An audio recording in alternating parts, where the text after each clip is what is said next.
Welcome back to the Cinebros podcast.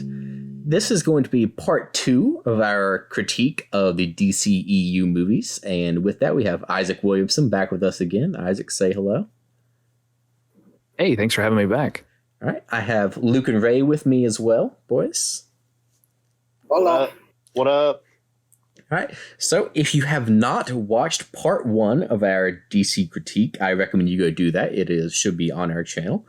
So in that review, in that critique, if you haven't seen it, we discussed Man of Steel, Batman vs. Superman, and Suicide Squad. And in this episode, we're going to be discussing the next 3 movies that came out chronologically in the DCEU, which are Wonder Woman, Justice League, and Aquaman. So we're going to start with Wonder Woman. Guys, who wants to start with Wonder Woman? Just saying, I have a lot to say about it, so you guys can... I'll open this conversation up with a super hot take, actually. Okay, go for it, Ray. Super overrated. Yeah, I agree. I think I would veer more towards just a dislike of the movie than think it's just overrated. I don't think it's a very good movie, but... I think that it's overrated.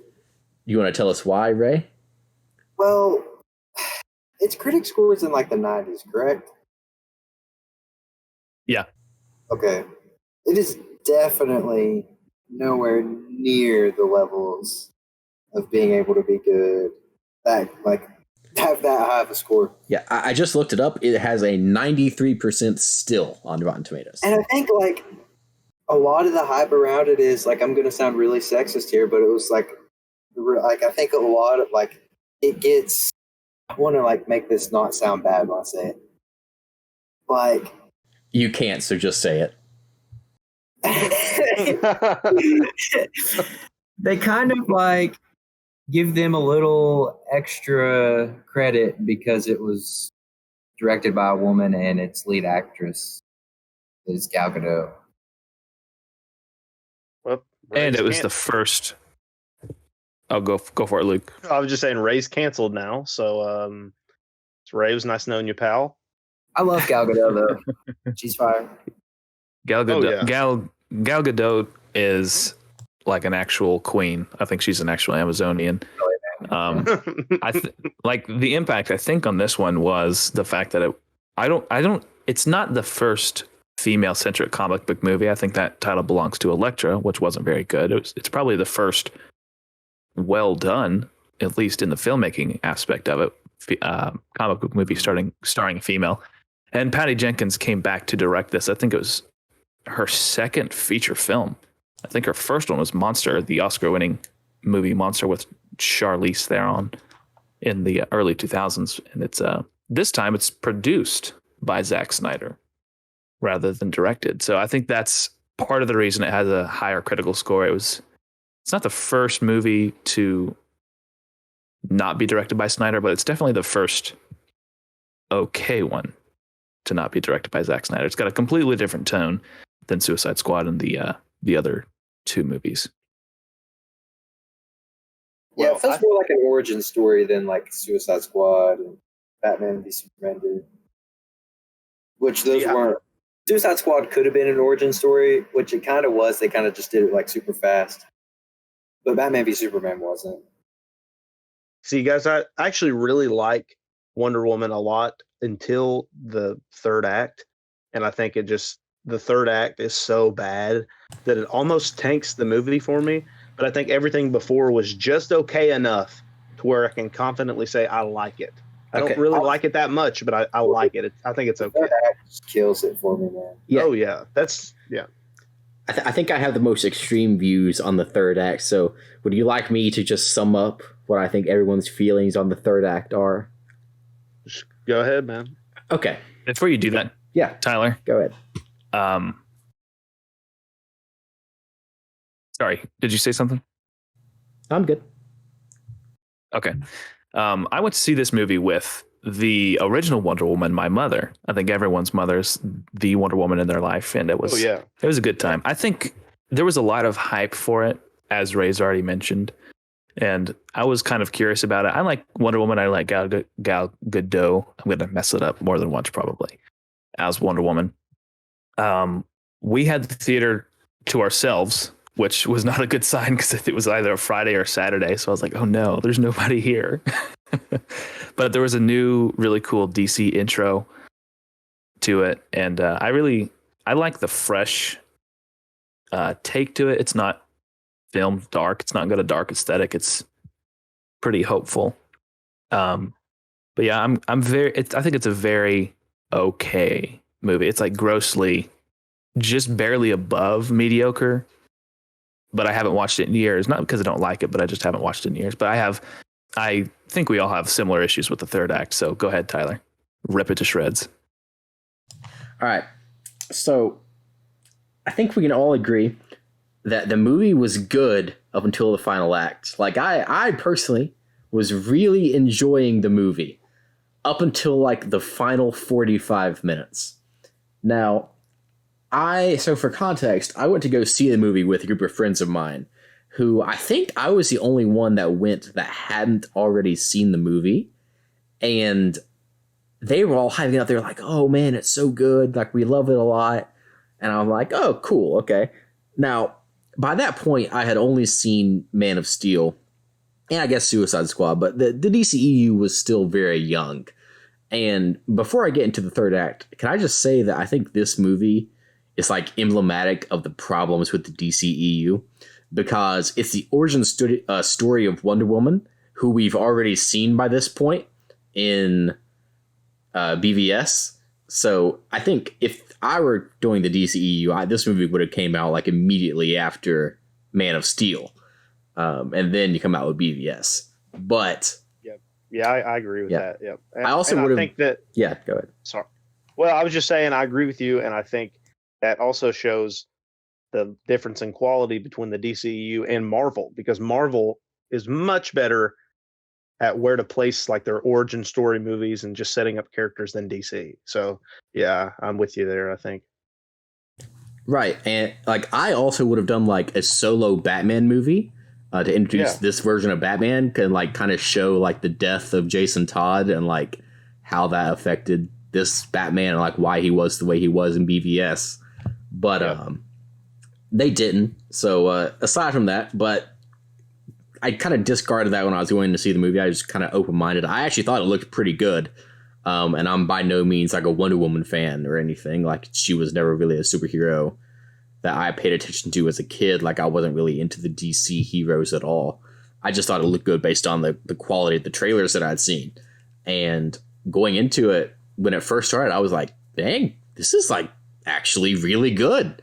And I felt that way for like the large majority of the movie. And I was like, dang, I'm actually really, really enjoying this. And then she kills who she thinks is Ares, and the war doesn't end. And, you know, at that point, everything just goes completely off the rails, right? So for those that may have not seen the movie and don't know what we're talking about, the whole plot of the movie is Diana, played by Gal Gadot, she is on a quest to stop Ares, the god of war, from, it's World War One, right? Yeah. World War One. Yeah. So she's on a mission to stop World War One, which is being kind of masterminded by the god of war, Ares. Now, she thinks that Ares is being played by this like big bad military general, you know, someone that would actually make sense to be the god of war, like, you know, the big military guy. So she goes through the whole movie thinking it's him, and she finds him, he dies, and she's like, oh great, everything will be fine again. And then it isn't. The war continues, and she's like really confused for a second. Now, I should mention, they've also introduced another character who's kind of like I can't remember which Nazi it was that did all the experiments. I think it might have been Dr. Poison. Her name's Dr. Poison, I think. Yeah, right. That's right. Right. I'm trying to think of like the actual Nazi that she's based off of. It was either like Himmler or Heinrich or one of these people, like the Nazi that did all the experiments on people in the concentration camps. The Nazis, I don't think the Nazis were a thing yet. This is 1914. No, they weren't. I'm trying to say who the character is based on. like who in history who they based the character in the movie off of. Dr. Richthofen? No, it's God. Hang on, hang on. That guy's from Call of Duty Zombies. Let me look it up because it's bothering me real quick. It was Joseph Mengele. That's the one. Yeah. So they introduced a character that's very similar to Joseph Mengele, who like develops this like it's like a poison gas, right? That's what it is. That she develops in the movie. Yeah. Mm-hmm. So they introduced this character as well. So when they kill the general guy that she thought was Ares, you know, they kind of start focusing more on the woman who plays that kind of mad scientist doctor. And I'm like, okay, they're going to do like the plot twist where like, oh, it was actually like, you know, the evil doctor that's Ares. And I was like, that's kind of dumb. Doesn't quite work as well as the military guy. But you know what? It works. That's fine. She's been shown to be evil at this point. However, that's not what they try to do. And instead, they give it to literally the weakest looking guy in the movie. They make this the God of War meant to be in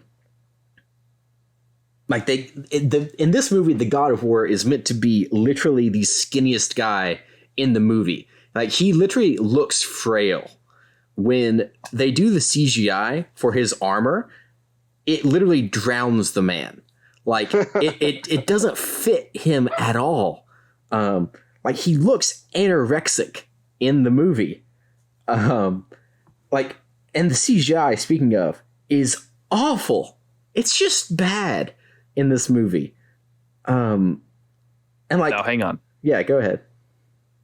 The CGI. Well, first of all, it's funny that you mentioned that he's the weakest. I haven't thought on that. It just remind me to go back to what you're done.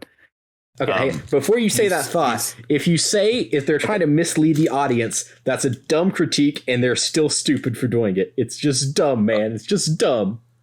Oh no. I was going to say the CGI. I know we're not going to talk about the Snyder Cut yet, but the CGI to make him look swole in the Snyder Cut is far worse than the CGI in this one.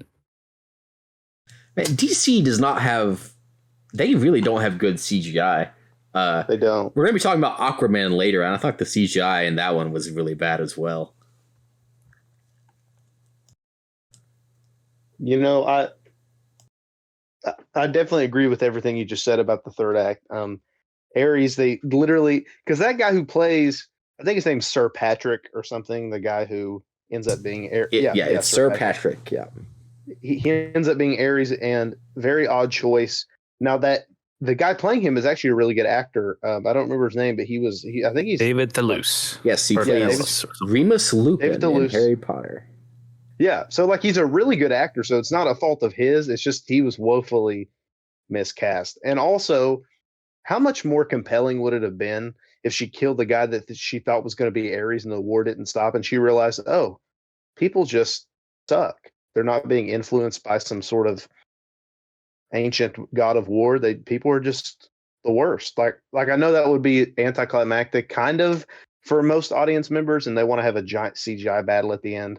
But I think it's a lot more mature to just have her realize that, oh, Ares wasn't pulling the strings all along. That's just my opinion.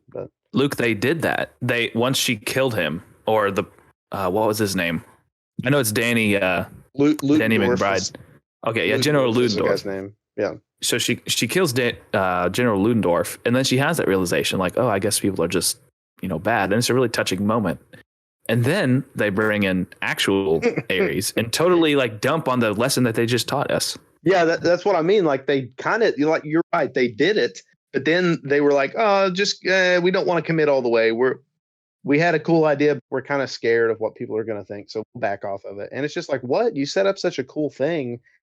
And not only did you switch your positions really quick, but you also made Ares the lamest person in the movie. It's just very bizarre. They literally made the God of War look weak. Yep. Tyler, are you done with your critiques on the third act? Oh, yeah, for sure. Okay, so I wanted to. This is is stretching it, but I think it's a thought worth mentioning. You said that the Ares, the god of war, is the most weak looking guy. First of all, I totally saw that coming as soon as David was announced. Like as soon as he was cast, I was like, this guy's going to be Ares. He's far too big of an actor to not be Ares. And they don't do very well of trying to hide that fact in the movie. I think it's worth mentioning that in real life history, World War II literally changed the scope of war and how war was done. It wasn't the man with the biggest, strongest body anymore, or the biggest, strongest army. It was who had the most clever weapon. It was trench warfare, right? The most clever weapons. It was like a really dirty war, and it wasn't big, strong men anymore. It was like weak, sniveling guys that were like, hey, what if we just poisoned people? Like, what if we just gassed them? And what if we just threw big, heavy objects at them?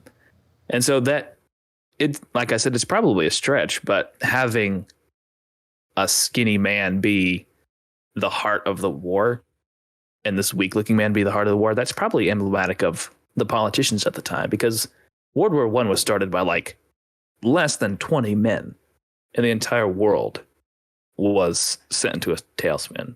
And none of these men are physically imposing. These are all like weak, hunched over politicians that are like, hey, maybe I want your land, so let's fight for it. I think my favorite description of World War I would be that it was started by a guy that just went to a sandwich shop and decided to kill the leader of Prussia. Like, it was literally just started because a guy went to a sandwich shop to get a sandwich. See, well, that's a story I haven't heard before. Yeah, so I can't remember his name, but it I think it's Princip person, I think, is the guy that assassinated Archduke Franz Ferdinand. And so he was part of this terrorist group called the Black Hand, I believe. And he had made an attempt to assassinate the Archduke earlier in the day, but his gun jammed, so he couldn't.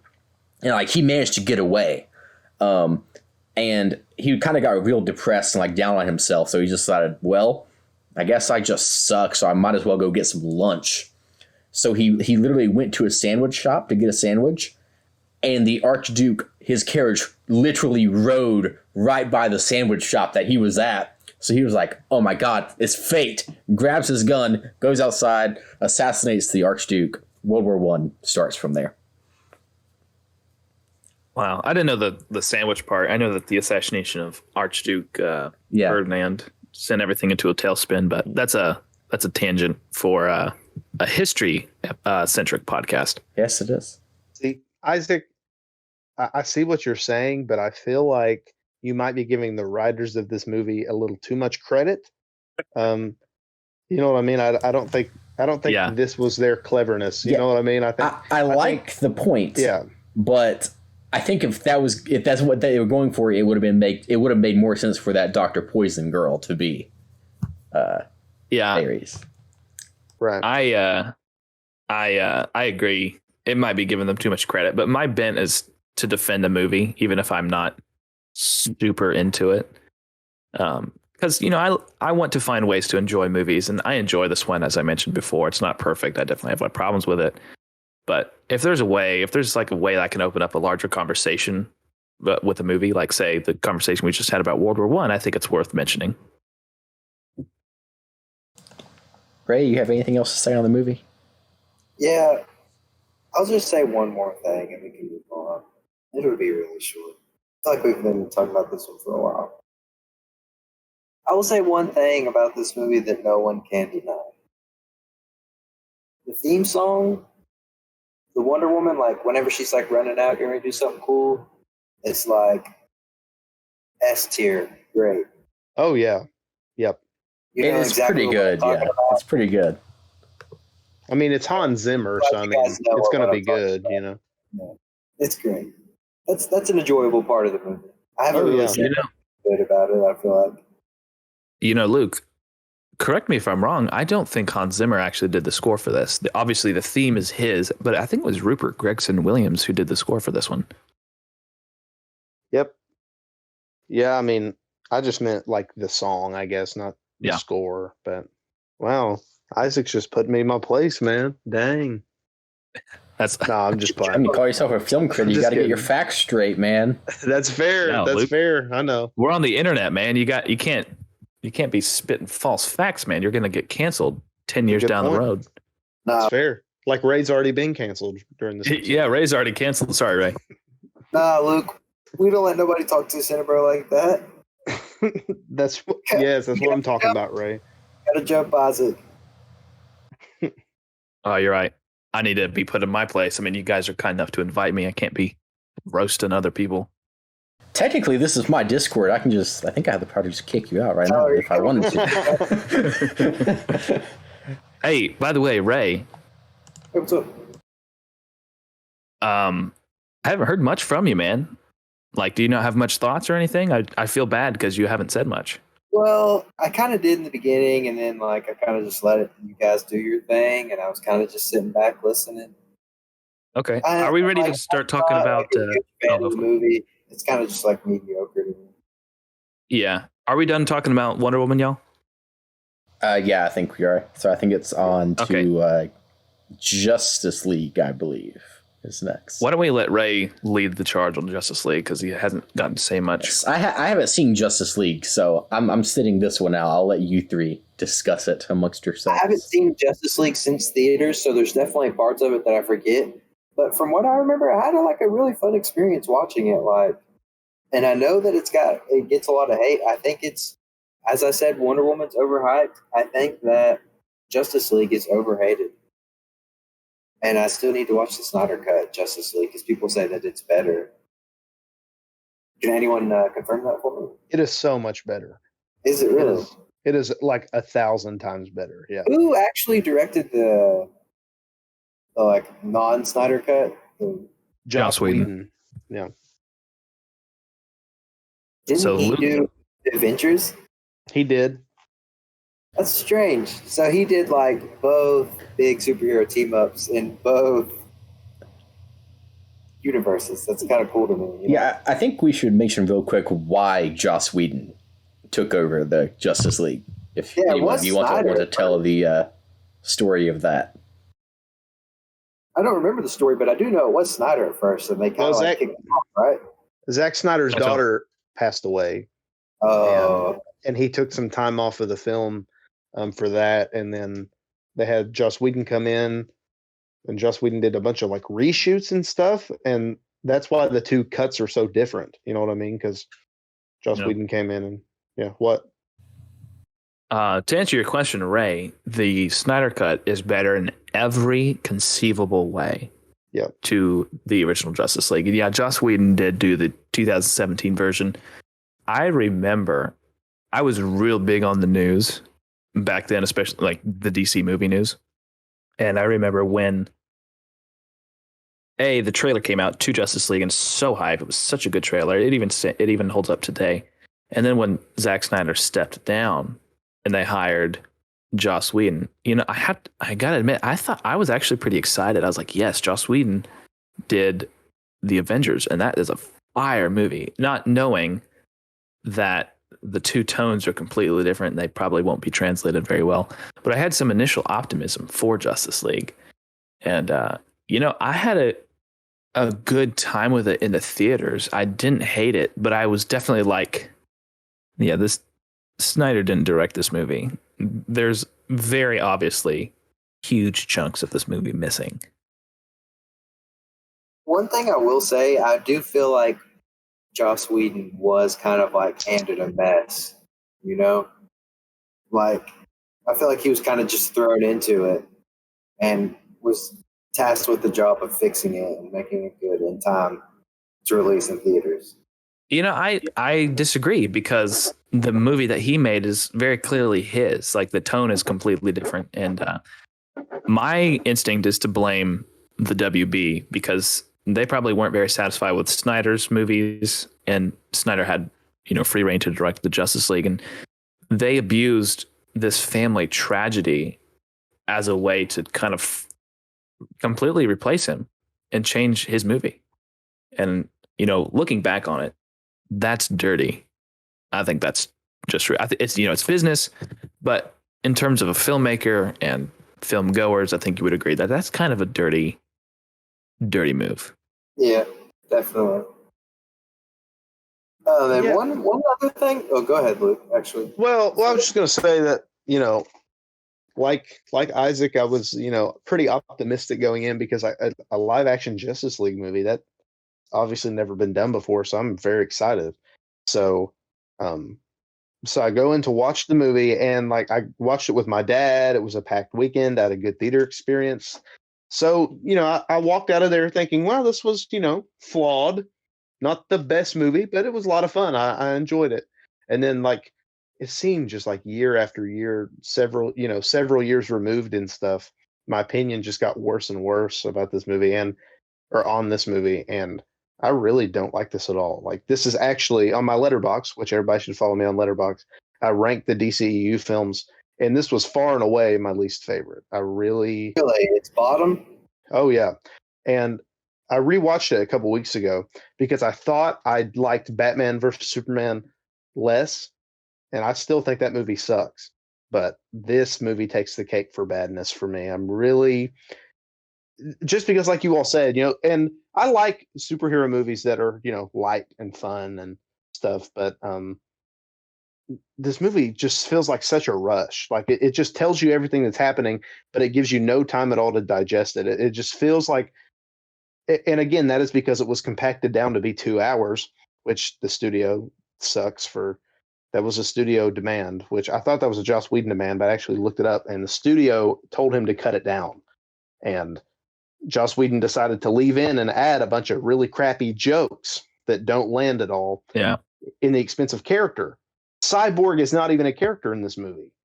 He's really not. I mean, he is technically a character, but he has no story or development. He just kind of shows up, and you have a scene of him brooding in a dark apartment talking to his dad about his backstory for like a minute, and that's all you get. Do you know why, Luke? Yeah, I was going to mention that because he cut a lot of other stuff too, but he definitely cut.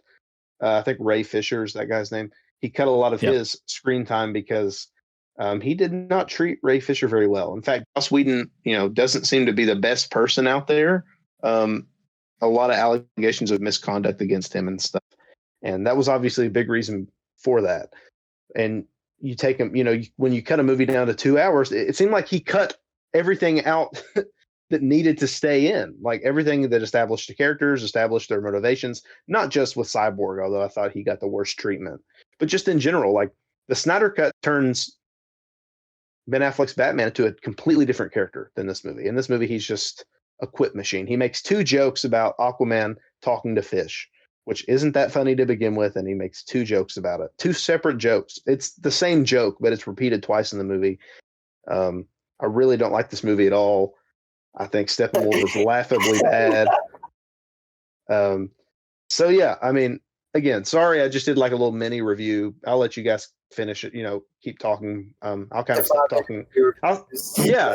Like a 2-minute review, I guess. I'll stop talking now, but I just had to get that off my chest. I really hate this movie. This is like a 2 out of 10 for me, honestly.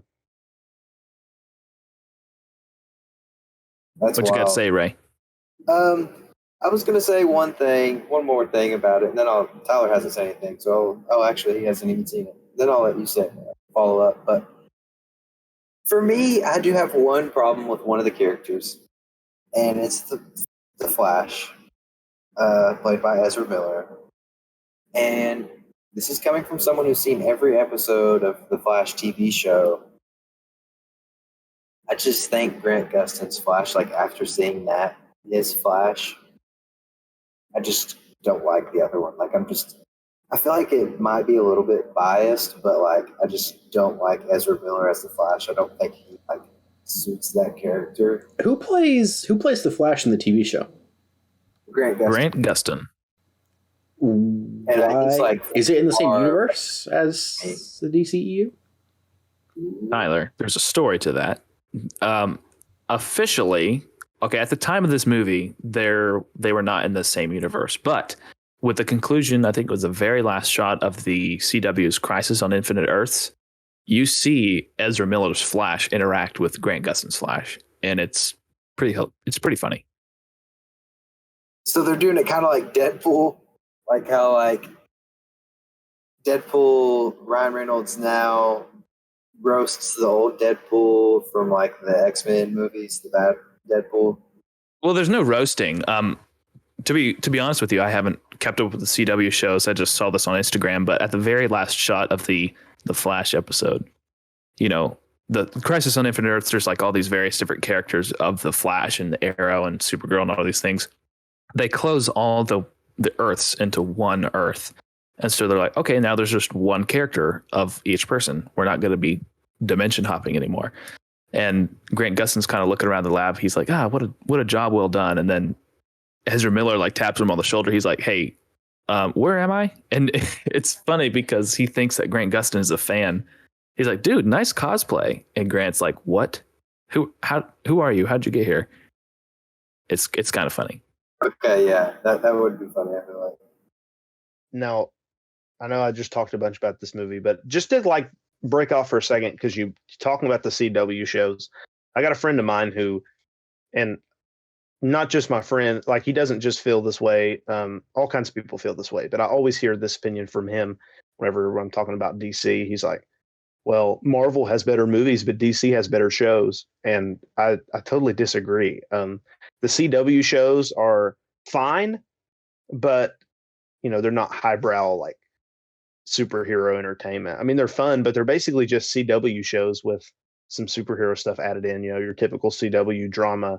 Whereas Marvel had the Marvel Netflix shows, which aren't a thing anymore, but Those were good. those were really good. Like Daredevil Punisher was fantastic. my favorite. Punisher was good, and it got canceled way too early. Yeah. And Jessica Jones was pretty good. I didn't watch Luke Cage, but I heard it was pretty good. Have you guys And it's- seen the rumors that Charlie Cox will be back as Daredevil in the newest Spider-Man? I hope so. I hope that's true. Well, I want to let's not talk about the Marvel TV shows too much because Luke's got to be somewhere soon, and we can't afford too many tangents because we still have a lot more to say about another movie. But Justice League, I think the critique about the better shows is correct. I don't think the CW shows are any great, but I think the original Justice League cartoons are top tier, best television. See, and when my friend says they have better shows, that's not what he's talking about. You know, he's not talking about those older shows. He means like right now. You would be right. Like the animated shows are fantastic. Like Justice League Unlimited, I think is what it's called or something. I think that's, very good show. I watched that a lot as a kid. And the Teen Titans show was really good. But yeah, no, he's talking about, he's always like, what about Flash and Arrow? I'm like, those are just, they're literally just, it's a CW drama with, the Flash is in it, you know? Ray, do you have any more thoughts on the Justice League movie? Or Luke, do you have any more thoughts? I'm good. I also do agree with Luke on the Cyborg, though, but that's, like he said, more of like a Whedon problem. Yeah. But I don't hate this movie. I don't think it's good, and I won't watch it anytime soon unless I'm going to do a video on like the comparison between the Snyder Cut and the regular Justice League. But you know, I told you I enjoyed it in the theaters. I watched it twice in the theaters just because I had a good time with it. The CGI for Henry Cavill's not mustache is awful, but I do like it's terrible. I think the beginning scene though, where it's made to look like it's filmed on an iPhone, is kind of endearing, you know, because we hadn't seen Superman interact on a more personal level. I think that was sweet. And his introduction in this movie, like when he comes back to life, is kind of cool. Like his line of, I believe in truth, but I also believe in justice. I think that's very Superman. It was all right, but like they CGI'd some of his smile, like because some of the shots are similar to the Snyder Cut, and they CGI'd him to make it look like he was smiling, and it's kind of creepy. That's horrendous. Awful. Yeah, it's pretty awful. But you know, I don't hate it. This is kind of a small thing, but I think they CGI'd the Batfleck costume to look more blue instead of black, and in some shots, particularly in the shots that are in daylight, he looks his mask looks like a Muppet. It's really strange. I've never noticed that before, but that makes sense, Okay. I guess. If you watch the scene where they're going into like the Genesis chamber, I think is what it's called, and there's a shot where it's like fully on his face. There's like CGI sunlight, and his nose just looks so strange. I'm like, dude, that's a Muppet right there. Okay, well, I'll be on the lookout for that because that sounds hilarious. Yeah, I there's probably more to say about this movie, but for what it is, it's fine. But all things considered, it's pretty terrible. And Joss Whedon, I'm glad that the allegations are being confirmed, because I think it's dirty for WB to try to hide it, because he treated, I think Ray Fisher is upstanding for being completely honest from the get-go, that he's like, yeah, Joss Whedon, he's a racist and a misogynist, and he's not a good guy. And he kind of held him to that standard, and they clashed. There's stories where Joss Whedon says, like, I'm the director and you can't touch me. You got to do what I say. And Ray Fisher's like, yeah, you're not treating our co-stars or our crew nice at all. So I have a really high respect for Ray Fisher, and really glad that he got his comeuppance in the Snyder Cut. Yeah, I agree. But that was my rant. I think Luke and I both put in our rants for Justice League. Yeah. Hey, Tyler, you haven't seen it? I have not seen it, and I have no desire to ever see it. Yep. That's a good choice. You will not be faulted, Tyler. But on that note, we're time for Aquaman now. Let's do it. All You right. start us off, Tyler. All right, I will. I'll be short and sweet because I think this movie is strictly mediocre. I will repeat what I said about Wonder Woman, and I think it's really dumb that this movie came out after Justice League. Should have come out before. I thought the CGI was pretty bad. Black Manta was barely in the movie. But overall, it was fine. I don't think it was all that bad or anything. I thought Jason Momoa was like perfectly cast for Aquaman. Kind of like Gal Gadot is perfectly cast as Wonder Woman, and Henry Cavill is perfectly cast as Superman. Honestly, the casting for all the characters, minus maybe Ben Affleck as Batman, is pretty good in the DCEU. So it really kind of sucks that the movies don't reflect the quality of the cast that they got. Jason Momoa did a really good job as Aquaman. But honestly, this movie kind of just feels like a rehash of Man of Steel, but with Aquaman and kind of his world. I don't really have a lot to say about it. Like, it was fine. I enjoyed it. Like, I did enjoy it, but it's definitely not even. It's not better than like even the worst Marvel movie. I don't think. I think it's far more entertaining than Man of Steel. Yes. It is. No, it for sure is. Yeah, it is. Guys, can I get my thoughts out of the way real quick, because I got a lot to say about this. Yeah, of course. So this is actually my second favorite DCEU movie. And, a lot of the reasons I like it are just because of how ridiculous it is. But I really enjoyed this movie a lot. Obviously, it's got some story flaws. And obviously, its story is very similar to Black Panther, which came out like a year before. Very similar, like almost oddly similar. But I don't really get into that. I mean, it's a flaw, but I don't really get into that, because with this movie, I'm like, yeah, there's all kinds of flaws, but I don't really care. I mean, Jason Momoa is shirtless and he's beating the crap out of guys, and it's so entertaining. You got something to tell us, Luke? Why'd you have to add no. that he was- Because it's like 300. Like, it's just so, like, it's testosterone fuel. Like, it's crazy. You know what I mean? Like, it's a movie that you're just like, holy crap. Look, you know what I'm saying? I don't What? know, man. Just saying, Luke. Jason Momoa's pretty hot. I mean, he's a good looking guy. You can't deny that. I mean, it's He's okay hot, to admit dude. that.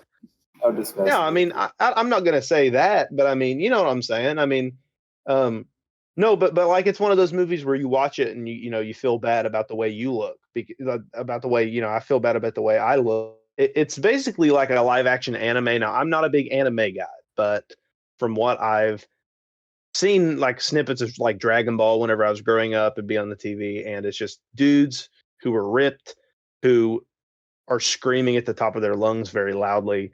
And that's basically what this movie is. And I love it for like, it's just so entertaining. There's some movies that are so bonkers and ridiculous that I can't have any enjoyment. But this is not that kind of movie. This is a movie that is just so much fun and it knows what it is. When a movie knows exactly what it is, you know, that's when that's when you can really enjoy a movie. You know, you can appreciate it for what it's trying to do. And this movie is just trying to be a big, dumb, fun action movie. And I think it's really fun. And you know what? I'll wrap it up here, but I think there's actually a lot of good in this movie. Like aside from just the, oh, it's so ridiculous and stuff, there's actually a lot of good. I think this is easily my favorite, the most well-directed action sequences in the DCEU. I mean, I know that's probably a hot take, but I love the shots whenever they're fighting. I love how the camera almost kind of backs up and just circles around the fight and everything is clear. The stunt work is fantastic. You can see all of the fighting. It just looks really, really good. It's very well-directed action. Well-directed than some of the MCU movies, I think. Not some of the newer ones, but some of the older ones. I think it's really well done. The opening fight sequence where you got Nicole Kidman's character fighting off. I think there are Lanthians coming to capture her, I think, or something like that. It's been a little bit since I've seen it. But it's like a fantastic action sequence that nobody really talks about anymore. So yeah, this movie's bonkers. It's pretty dumb, very dumb, actually. I mean, Aquaman has a heavy metal theme song that plays every time he shows up. A giant guitar riff starts playing. But yeah, guys, I mean, I really like this movie a lot, and it's a lot of fun. And I need to watch it again sometime because it's been a while, and I want to watch something fun. So I feel like it does have pretty good watch value. Oh yeah, Yeah, Luke. My wife, first of all, shout out to my wife. My wife and I we started to watch Aquaman together because she'd never seen it. And I said, babe, the best way to describe this is a Fast and Furious movie underwater. Yep. And it truly is a Fast and Furious movie. Like it does not. Oh, go for it, Ray. I was just saying it's literally like the exact thing I was thinking. Yeah.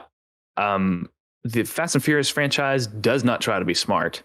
It's like, yeah, this is dumb, but watch action sequences, and they're pretty good action sequences. Aquaman is admittedly very dumb, and it knows it, and it doesn't try. Like you can see that in the performance of the actors. Jason Momoa is having the time of his life being Aquaman. Oh yeah. I can't say the same for Willem Dafoe. It looks like he signed on for one thing, and they totally did a tonal shift, and he's like, "Oh frick! Well, I'm legally obligated." Like that's actually really funny because Willem Dafoe is like famous in the film industry for like being a really big advocate for comic book movies. Like when the first Raimi Spider-Man was going to come out, his agent and like all of his students were like begging him not to be in that movie. They were like, it will ruin your career. You don't want to be associated as like the superhero guy. And he's like, nah, are you serious? This sounds so fun. I love Spider-Man. I'm going to be in this movie. So it's really funny for him to go from that to, like you said, looking like just completely disinterested in this movie. Well, you know, he looks, okay, we're not going to talk about the Snyder Cut. We have so much more to say about it, but he looks like he's genuinely interested in his scenes in the Snyder Cut. In this movie, he just is like bored. You know, he's like, this is stupid and I'm not having a good time here. But Luke, you hit the nail on the head. The best thing about this movie is the action sequences. And I have to disagree with the CGI comments. I don't think it's great CGI, but I think it's visually spectacular. You know, the ending battle sequence. It's hard to tell what's going on, but it's just got such a nice. It's visually overcompensating for how stupid it is. You know, there's not a moment to breathe in this movie at all. Like every conversation is never finished because there's an explosion to interrupt it. See, and I know I've talked a lot, but sorry, but literally, and I've heard this said before, and I really like this saying, it's dumb, but it's stupid, but it's really good at being stupid. You know what I mean? Yeah. There's some movies that try this. There's a lot of movies actually that try to be just dumb entertainment, and there's nothing there to gravitate towards that is good. You know what I mean? This movie has enough good in there and enough fun to really make you enjoy it. And also, yeah, I talked about the action sequences. I think this is probably the best, the most well directed DCEU movie. Again, you guys might disagree, but James Wan directed this movie, who I'm a big fan of, and he actually directed Furious 7. So you said that this is a Fast and Furious movie underwater. Well, this man literally directed Furious 7. So, but he's more well known for like The Conjuring and stuff, and Insidious. And you could just see that he was excited to get a big budget and to make a dumb superhero movie. And I think, like, aside from all the dumb stuff, his direction is actually really well done. He helms the action sequences really well. Yeah. I think that's the greatest strength he has for directing this movie wise. Of course, I disagree that this movie is the best directed. That belongs to a future movie. Wonder Woman 84. No, I'm just kidding. That movie's trash. I'm excited to talk about that one eventually, because I remember your review. Yeah. What else to say about this movie? I don't think I think everyone's having a good time, but like, there's not a single person who's acted very well. I think the two worst people that are acting, aside from Willem Dafoe, he just looks disinterested, but Patrick Wilson and the dude who plays Black Manta are just so goofy. See, but that's the point, though. Like, they know that they're being goofy. Yes, I know, but it's so cringy. But, as I'm watching the movie, like there's a percentage of my brain that's like, this is so cringy. But a large percentage of the brain is like, but dude, there's so much going on. It's so much fun. It really is a roller coaster, and it's so much fun. And Octopus plays the drums. What else do you want in a movie? That's just Little Mermaid. And Julia Andrews plays a giant sea kraken or something. Yes, yeah. Oh, wait a minute. We need to talk about the trench sequence.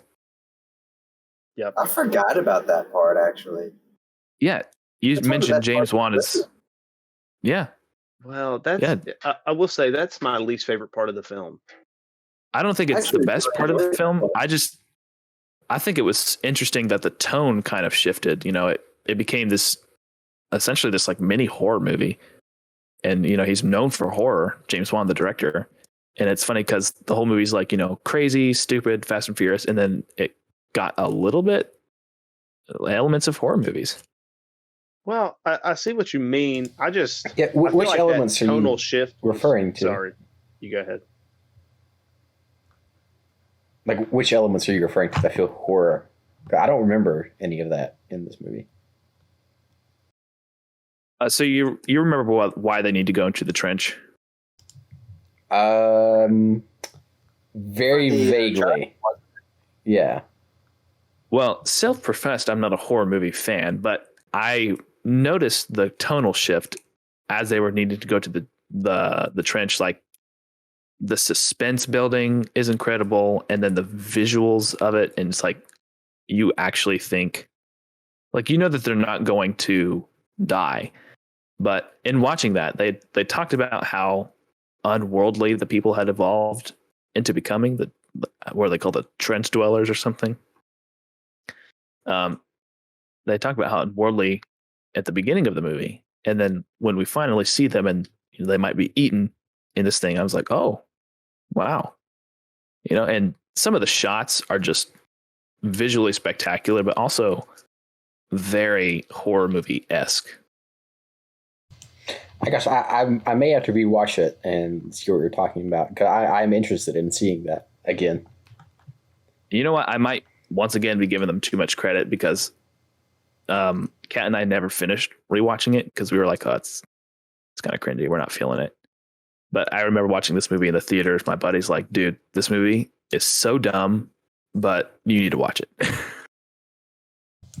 Well, I feel like that was the scene that was included because James Wan wanted to remind everybody what he's mainly known for directing, or that's what it seems like anyway. And I see what you're saying about, the foreshadowing before is really good, but it's just odd to me. I think because you mentioned a tonal shift, and it is a complete tonal shift that's never really, it's only for that one sequence. And I really just think it was abrupt and out of nowhere.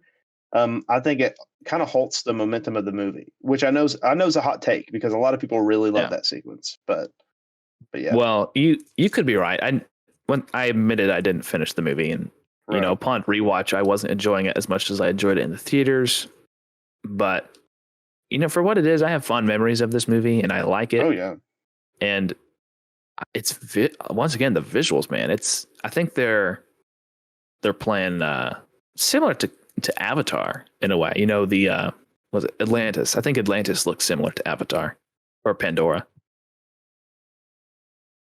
Yeah, guys, I love this movie. I'm a big fan.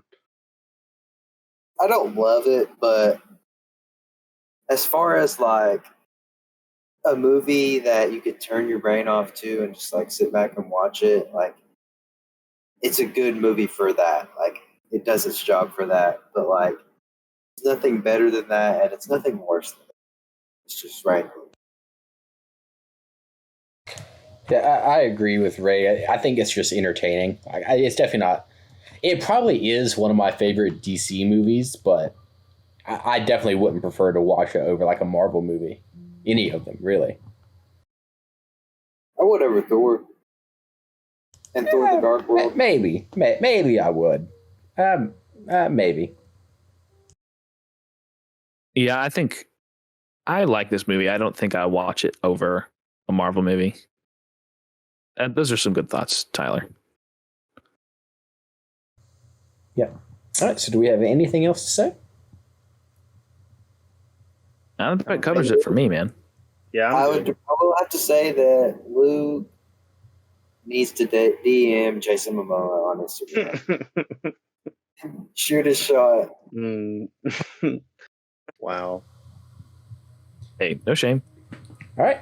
So, with that brings our second episode of our critique of the DCEU to a close. Make sure to, if you haven't already, watch the first episode in this series. And we'll be back next week with the third and final installment of the series where we discuss the remaining 4 DCEU movies. Thank you, Isaac, for joining us again. Would you like to tell the audience where they can find you if they want to watch more of your stuff? Yeah, sure. Well, first of all, thank you for having me on again. It's a great privilege and it's a lot of fun to talk to you guys. You guys can find me on my own YouTube channel. It's just Isaac Williamson. It's the profile picture is a picture of Superman. On Instagram, you can find me at _Zacaman, ZACAMAN_. So yeah, go give me a follow, give me a subscribe. I like to talk about movies occasionally. And Luke and I did a collab on a Venom trailer. Yes, so you did. You can check him out over there as well. All right. And if you like us, you can follow us on our social media at Cinebros Podcast on Facebook and Instagram. Luke, you have a series on this channel called 5-Minute Movie Reviews that comes out every Monday, or we try to at least. And we are going to be starting a new series soon called Guess That Score, where we watch a trailer of a movie and we try to guess this Rotten Tomato score. So that should be fun. Anyone have anything else to say before we go? Guys, thanks as always for watching and listening. You guys are the best ever.